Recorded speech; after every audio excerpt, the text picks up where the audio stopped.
Welcome to insights with विशाल सूद। इस programme में हम चर्चा करते हैं देश दुनिया के तमाम ज़रूरी मुद्दों पर, और इसके लिए हमारे साथ जुड़े होते हैं Vishal Sood ji. Welcome sir. Thank you अमन।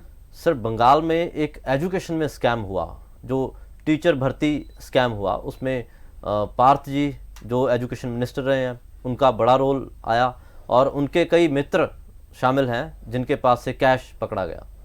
देखो, it's a very serious scam, और एजुकेशन मिनिस्टर की एड के घर से there has been 20 crore cash, gold and everything has been recovered, और he has been arrested also. तो a priori as per the agencies there is enough proof कि इसमें scam हुआ है और करप्शन हुई है जी, राइट। अब अनफॉर्चुनेट पार्ट ये है कि अगर कोई भी पॉलिटिकल पार्टी हम देख लें, मैं टीएमसी की बात करूं, scam after scam is coming, and on the other hand she wants to Mamata Banerjee wants to be the next face who will oppose Narendra Modi.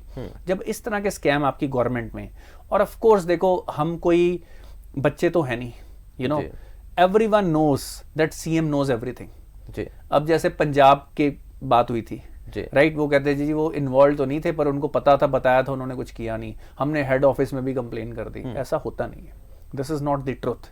Actually there is a tacit understanding कि भाई आप चुपचाप ये काम कर लो, और जो भी अंडरस्टैंडिंग है वो एक अंडरस्टैंडिंग होती है। उसके बिना कोई भी मिनिस्टर की हिम्मत नहीं है, अगर सीएम बोले कि करप्शन नहीं होने देनी तो करप्शन नहीं होगी जी, और स्ट्रॉन्ग एक्शन होते हैं।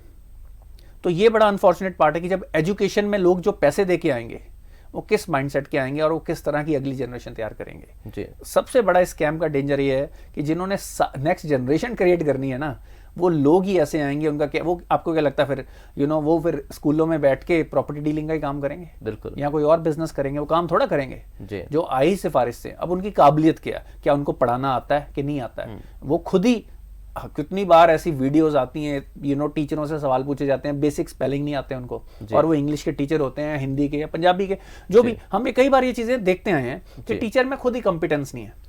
तो टीचिंग एक ऐसा फील्ड है जिसमें कोई कॉम्प्रोमाइज नहीं होना चाहिए। टीचिंग, और मैं इंडियन सिक्योरिटी फोर्सेस की बात करूं, नो कॉम्प्रोमाइज। यहां पे अगर आपने 1% क्वालिटी भी में भी कॉम्प्रोमाइज कर लिया तो आपकी अगली जनरेशन की क्वालिटी इफेक्टेड हो जाएगी। तो मेरे को ये लगता है कि इस स्कैंडल पे स्ट्रॉन्ग एक्शन होना चाहिए, और गवर्नमेंट को मेरी ये सजेशन है कि एक टीचर्स का कंपिटेंसी टेस्ट रखना चाहिए हर 1 साल बाद या हर 3 साल बाद, कि क्या टीचर कंपिटेंट है, लेटेस्ट टेक्नोलॉजीज जानता है, उनकी पर्सनैलिटी प्रोफाइल सब कुछ, और उसके बेसिस पे ही आप टीचिंग में कंटिन्यू करिए। और पे स्केल्स जो टीचर के होने चाहिए वो बेस्ट होने चाहिए, ताकि बेस्ट टैलेंट्स टीचिंग में आ पाए। बिल्कुल, ताकि एजुकेशन ने ही अगली पीढ़ी को भारत के लिए तैयार करना है, तो वो अच्छे से तैयार हो पाए। तो सीबीएसई का रिजल्ट भी आया सर कल, और कई बच्चों ने सवाल उठाया है कि हमारा जो रेशो है, जो वेटेज है, उसको बदला जाना चाहिए, वो 30-70 की बजाय 50-50 का होना चाहिए। देखो, इसमें ना ये जजमेंट कॉल है। मैं सीबीएसई के 30-70 के वेटेज को, देखो कुछ लोगों को हर चीज से ऑब्जेक्शन होगी, पर majority students are okay with it. अब मैं उसका रीजन बताता हूँ। जब फर्स्ट टर्म का पेपर होता है उसमें आपने सिर्फ सिलेबस ही कम किया होता है, सेकंड टर्म तक आप 70% कर लेते हो, तो वो आपका बेटर मेजर है कि भाई आपने ओवरऑल सिलेबस में आपकी अंडरस्टैंडिंग क्या है। तो उसकी वेटेज ज्यादा होना बड़ा नेचुरल है, लॉजिकल है, it makes more sense, it will give a more accurate picture कि भाई आप ओवरऑल सिलेबस में कहां पे थे। तो ये मेरे को लगता है कि this is everyone will have, किसी के मार्क्स सेकंड टर्म में कम आए होंगे, उनको लगता होगा 50% करने से ज्यादा हो जाएगा, और ट्विटर सबको आवाज दे देता है, और हम कंट्रोवर्सीज ढूंढ रहे हैं जी। So there is nothing to it. आप 50-50 कर दो, ज्यादा लोग बोलेंगे नहीं वो ठीक था, बिल्कुल, है ना। तो 100% आप किसी को खुश कर नहीं सकते, ठीक है ना।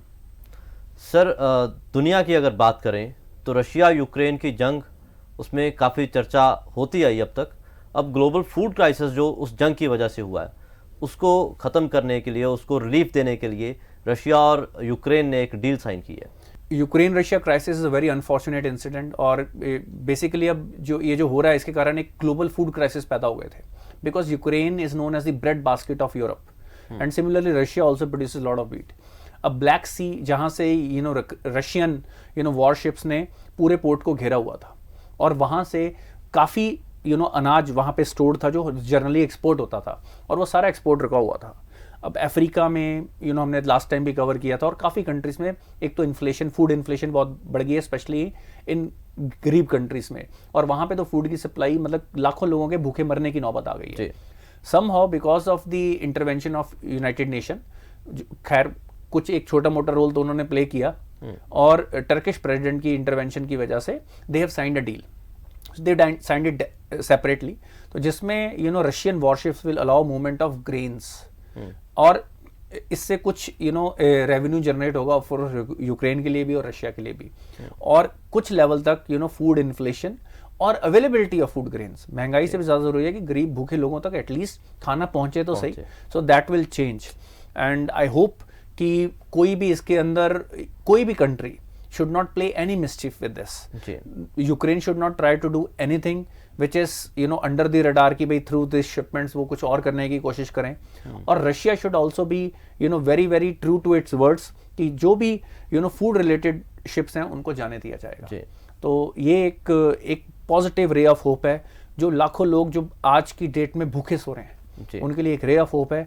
आई होप, क्योंकि देखिए आज डील साइन हुई है, इसका मतलब ये नहीं कि आज ही वो सामान भूखों तक पहुंच जाएगा, अब इसकी डिलीवरी का एक टाइम है, एक लीड पीरियड है, इन द मीन टाइम उसको कैसे मैनेज करना है ये भी बड़ा क्रिटिकल पार्ट है। कई बार हम सोच लेते हैं डील साइन हो गई तो कल से लोगों तक पहुंच गई, नहीं, लॉजिस्टिक्स डिस्ट्रीब्यूशन ग्लोबली एक चैलेंज बना हुआ है। तो आई होप कि स्मार्टर तरीके से, बेस्ट तरीके से ये खाना किसी ना किसी तरीके से, चाहे एयरलिफ्ट करवाना पड़े, उन लोगों तक पहुंचे।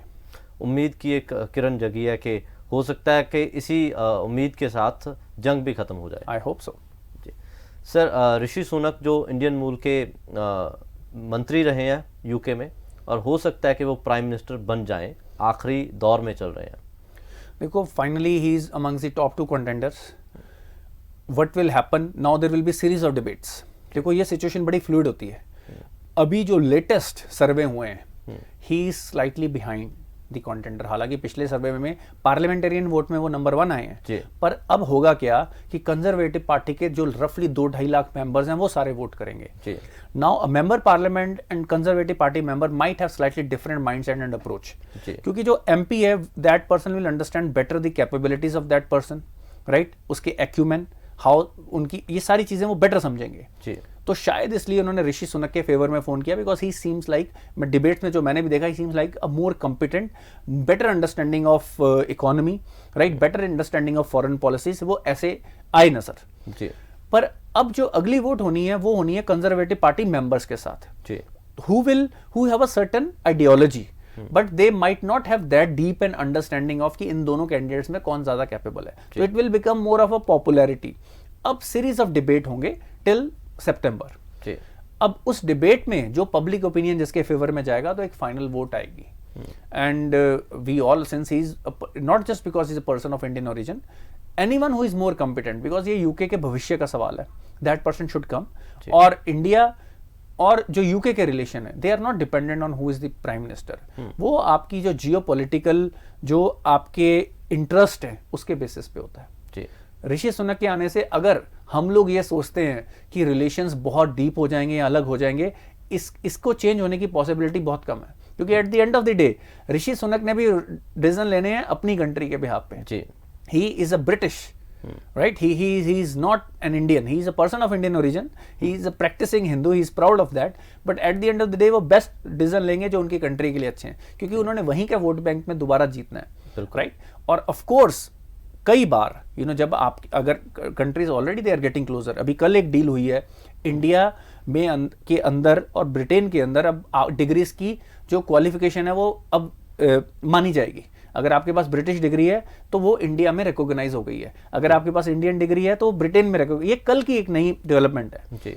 आगे डीपली और आगे अगर अगर ऋषि सुनक का एक अगर बेटर रिलेशन बन पाए प्राइम मिनिस्टर नरेंद्र मोदी के साथ, तो ये रिलेशन और डीप हो सकते हैं, फ्री ट्रेड एग्रीमेंट्स और बेटर साइन हो सकते हैं, and it will be good for everyone. शुक्रिया सर, इस तरह की जरूरी जानकारी और करंट अफेयर्स लेके आते रहेंगे। देखते रहिए इनसाइट्स विद विशाल सूद।